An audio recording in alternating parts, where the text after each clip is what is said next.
კლასიკო ესპანეთის თასის ფინალში შედგა. მადრიდელების ჩავარდნა პირველ ტაიმში და რემონტადა მეორეში. შემდეგ ფერან ტორესის გამათანაბრებელი გოლი, რაფინიას სიმულაცია ბოლო წუთზე და დამატებითი დრო. იქ კი ჟულ კუნდეს მოულოდნელი გამარჯვების გოლი. მოგესალმებით ფეხბურთის სამყაროს მოყვარულებო. წარმოიდგინეთ კვირა, რომელიც სავსე იყო დაძაბული ბრძოლებითა და მოულოდნელი შედეგებით ევროპის საუკეთესო საფეხბურთო ლიგებში. თქვენს თვალწინ გაიმართა გრანდიოზული ელ კლასიკო, სადაც ესპანეთის ორი გიგანტი დაუპირისპირდა ერთმანეთს და მოედანზე ნამდვილი ვნებათა ღელვას უფევდა. ინგლისში ლივერპულის ფანები ზეიმობენ, ხოლო იტალიაში სერია A-ს ყოველი ტური სულ უფრო არაპროგნოზირებადი ხდება. დღევანდელ ვიდეოში სწორედ ამ საკვანძო მოვლენებს შევეხებით. გავაანალიზებთ ელ კლასიკოს დეტალებს, გავიგებთ ლივერპულის წარმატების საიდუმლოს და თვალს მივადევნებთ სერია A-ს საინტერესო ამბებს. ასე რომ, თუ თქვენს გაინტერესებთ ეს ცხელი საფეხბურთო თემები, დარჩით ჩვენთან. ვიდეოს ბოლოს კი ტრადიციულად საინტერესო კითხვა გელოდებათ, რომლის სწორი პასუხის ავტორები ჩვენს მომდევნო ვიდეოში მოხვდებიან. ტაქტიკური თვალსაზრისით, ბარსა ამ სეზონში რეალისტვის თავსატეხია. კარლო ანჩელოტის კატალონიური გრანდის შესაჩერებლად ახალი სქემა სჭირდებოდა. იტალიელმა მაესტრომ უბურთოდ გუნდი 4-1 ფორმაციით ათამაშა, სადაც ვინისიუსი გამოკვეთილი ფორვარდი იყო, ხოლო დანი სებალიოსი მარცხენა ფლანგს კეტავდა. სიტუაციური პრესინგის დროს რეალის შედარებით თავისუფლებას ბარსა სუსტ რგოლს, მარცხენა მცველ ჟერარდ მარტინს აძლევდა. პოზიციურ დაცვაში კი რუდიგერი პერსონალურად ეთამაშებოდა ფერან ტორესს, ხოლო ჩუამენი დანი ოლმოს. საჭიროების შემთხვევაში რეალის ფეხბურთელები პოზიციებსაც უპრობლემოდ ცვლიდნენ. ბარსას შეჩერების ამ მექანიზმმა დიდწილად იმუშავა. კატალონიელები პირველ ნომრად თამაშობდნენ, მაგრამ ცალსახასაგოლე მომენტებს პირველ ტაიმში ვერ ქმნიდნენ და აქ თავი რეალის სხვა პრობლემა მიჩინა.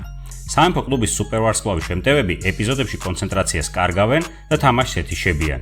პირველი გოლის დროს ჯუდ ბელინგემმა უზუსტო პასის შემდეგ თავში ხელები შემოირტყა და მოედნის ცენტრში გაქვავდა.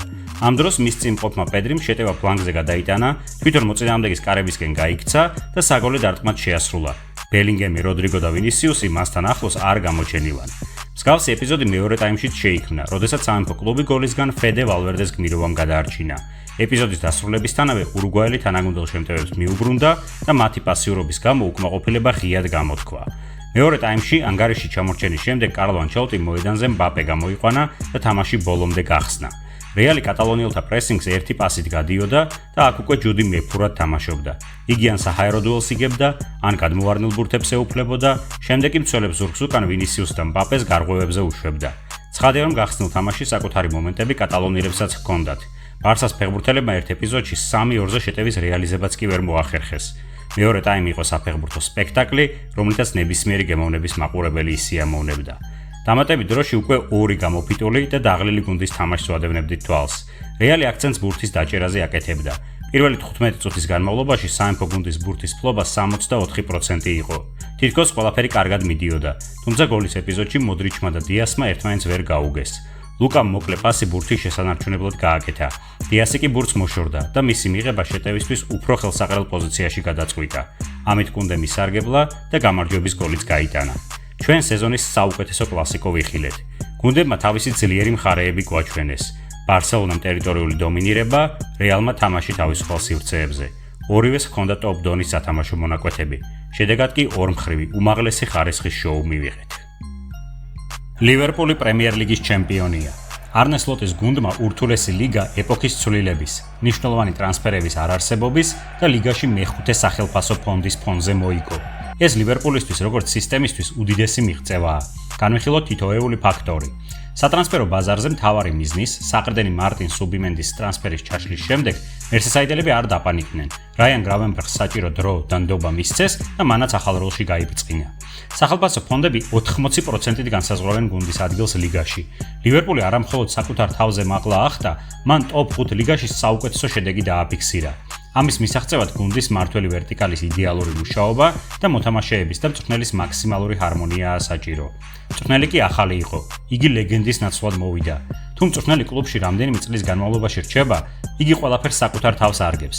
ცხადია, გუნდი ამით მოგებულია, მაგრამ მისი წასვლის შემდეგ დიდი ალბათობით პრობლემები იწყება.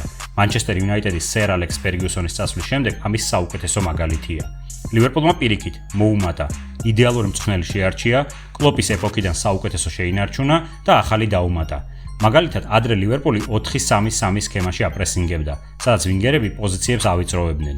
ახლა გუნდი მოწინააღმდეგეს 4-2-4 სქემაში, საშუალო ბლოკში ხვდება მაგრამ პრესინგის დაწყების შემთხვევაში ძველი ინტენსიურობა შენარჩუნებულია. კლოპის ლივერპულის სწრაფ შეტევებზე აგებდა თამაშს. წარმოუდგენლად ვერტიკალური გუნდი იყო და ბურთის მოპოვებისთანავე მას ეგრევე წინ აგზავნიდა.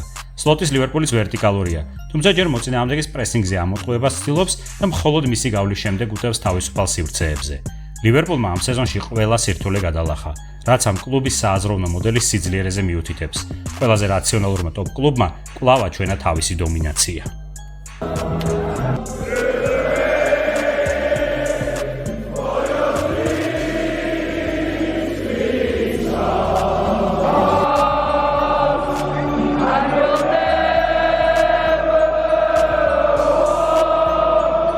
სერია A-ში ლიდერი შეიცვალა.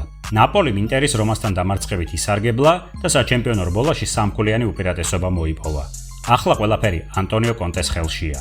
ჩემპიონობის კანდიდატებიდან პირველი ინტერი თამაშობდა, რომელთა წინააღმდეგ მილანელებმა აქტიურად დაიწყეს, თუმცა რანიერის გუნდმა საწყის ზეწოლას გაუძლო და მოწინააღმდეგეს გოლით უპასუხა.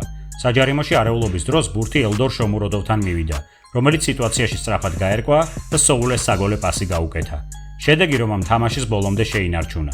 რომაელებს კარში 7 დარტყმა ჰქონდათ, ინტერს მხოლოდ 2. ცალსახა საგოლე მომენტების მხრივ შეფარდება იყო 5-1-ზე რანიერის გუნდის სასარგებლოდ. ჩნდება შეკითხვა, ვის უნდა შეესრულებინა კამბექი ამ თამაშში. სიმონე ინძაგის გუნდს სეზონის ყველაზე მნიშვნელოვან მომენტში კრიზისი დაეწყო. ბოლო 3 თამაში გუნდმა ბოლონიასთან, მილანთან და რომასთან საერთო ჯამში 0-5 წააგო. ჯერ კიდევ ერთი კვირის წინ ინტერი ტრებლის პრეტენდენტად ითვლებოდა. ახლა უკვე თასიდანაც გამოვარდა და ჩემპიონატშიც დათმო ლიდერობა. წინ კი ჩემპიონთა ლიგაზე ბარსასთან ურთულესი ნახევარფინალებია. ნაპოლის ტორინოსთან გამარჯვებაში სკოტ მაკტომინეის დუბლი დაეხმარა. შოტლანდიელს სერია A-ში უკვე 10 გოლი აქვს გატანილი. ეს მისი პირადი რეკორდია. აქამდე ჩემპიონატებში მაკტომინეის 7 გოლზე მეტი გატანილი არ ჰქონდა. ნაპოლიში შედეგიანობით იგი მხოლოდ რომელუ ლუკაკოს ჩამორჩება. ნეაპოლიელებმა კი ამ შეხვედრაში უმთავრესი ამოცანა გადაწყვიტეს. გაუტანეს გოლი ვანია მილინკოვიჩ-სავიჩს. სერბი სეზონის საუკეთესო მეკარეობაზე აცხადებს პრეტენზიას და თავად ნაპოლიც მისი გადაყვანით არის დაინტერესებული. სეზონის ბოლომდე 4 ტური დარჩა. კალენდარი თითქოს კონტეს გუნდისთვის უფრო მარტივია. ამ ეტაპზე მისი არც ერთი მოწინააღმდეგე არ არის მე-13 ადგილზე მაღლა. მაგრამ პარმა, კალიარი და ლეჩე სახიფათო მეტოქეებია, რადგანაც ჩემპიონატში დასარჩენად იბრძვიან. ინტერის მოწინააღმდეგეები ცხრილში უფრო მაღლა არიან, მაგრამ ბევრ მათგანს მოტივაცია არ აქვს. ტორინომ, კომომ და ვერონამ საკუთარი ამოცანები გადაჭრეს. ლაციო კი ევროთასებისთვის იბრძვის და ეს ინტერისთვის რთული თამაში იქნება. იტალიაში საჩემპიონო რბოლა გადამწყვეტ ფაზაში შედის. საინტერესო და მოვლენებით სავსე საფეხბურთო კვირა გამოვიდა. ვიმედოვნებთ, რომ ჩვენმა ანალიზმა საინტერესო ინფორმაცია მოგაწოდათ. არ დაგავიწყდეთ კომენტარებში გაგვიზიაროთ თქვენი აზრები განხილულ თემებზე. დღევანდელი შეკითხვა კი შემდეგნაირია. გამოიცანით, რომელი ფეხბურთელები არიან გამოსახული ფოტოზე. სწორი კომენტარის ავტორები ჩვენს შემდეგ ვიდეოში მოხვდებიან. გმადლობთ, რომ იყავით ჩვენთან ერთად. გამოიწერეთ არხი, რათა არ გამოტოვოთ მომავალი საინტერესო ვიდეოები. მომავალ შეხვედრამდე.